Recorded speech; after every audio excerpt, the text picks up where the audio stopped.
I'm blown away. She's blown away, folks. I think Mr. Nolan has not lost his touch as many feared. I actually thought that was one of the best films I've seen in a long time, and it made all of the tizzies that were happening beforehand, which I thought brought up legitimate concerns, actually just melt away in the face of how good that film was. It was incredible. Unbelievable. I'm glad that you and I are simpatico. Let's get married. Let's get married.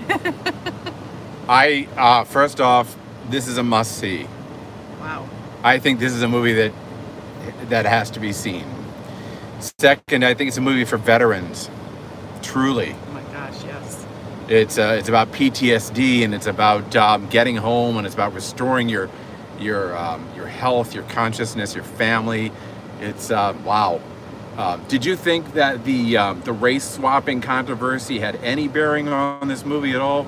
No, I didn't. Honestly, I didn't notice it, and it has nothing to do with how much or how little screen time any one particular character had, because what Nolan was doing was telling a story, and he is such a gifted storyteller that's the only thing I noticed. It didn't bother me. I didn't think about who was supposed to be Greek or who was not supposed to be black, or that was irrelevant. I agree. I think it melted away very quickly. And two things I would say on that race thing. One is that I think it actually contributed to the nature of the story. The thing that you have to go into this movie thinking is this is not about a 1200 BC Troy. This is not about 8th century Homer either. Homer's the vehicle, okay? Troy is the vehicle by which the story is told. It's a story, really, About right now, about us. Yes. It's absolutely phenomenal. I mean, there were scenes in there that I thought, that is spectacular. Yeah. Spectacular. Okay, Nolan's style is normally to shoot dark, and this is shot dark, so there's a lot of darkness. But that also goes with the theme. But he's telling a story about right now. And so therefore, I think the race swapping thing, it didn't affect the story at all. In fact, it contributed to it because you realize he's telling this story about America, about the West, about our Western culture, not just about Greece specifically. Yeah.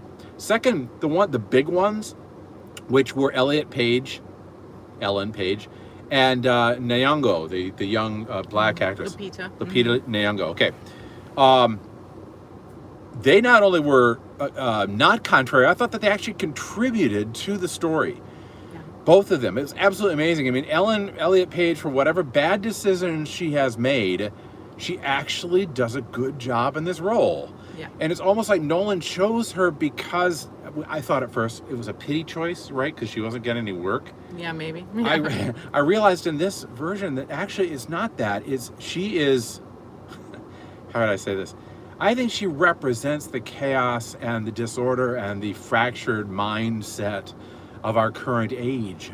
It's almost like she was cast in this role because everybody knows that she's Ellen Page. And she's like, I won't say a victim of our current mania, but she is certainly someone who represents our current mania. And she ends up being the smallest and the wimpiest and the most fragile soldier there, who does this tremendous deed. People got her confused with Achilles, and that Odysseus says, you were the best soldier I ever knew. That's not said. It's not said, not to the very end. He says that about the character at the very end because the character has stepped in to take the place of a wealthy young man who refuses to go to war because he's a coward. Mm-hmm. And Ellen's character, is one that has to be lied to even by Odysseus in order to get the job done. So that was phenomenal. That really worked. Yeah. So anyway, yeah, that was really good.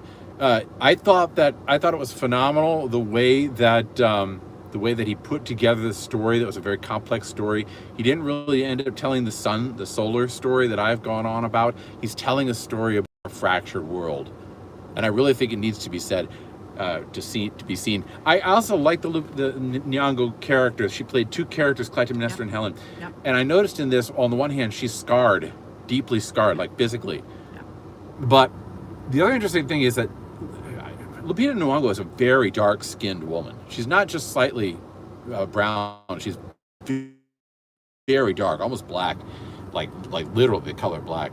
And what happens is you end up seeing Helen of Troy as though she were a burned or charred figure in this. Mm-hmm. Almost like she was the Holocaust of, Yeah. To be burned up on the. Yeah, that was in it. That's.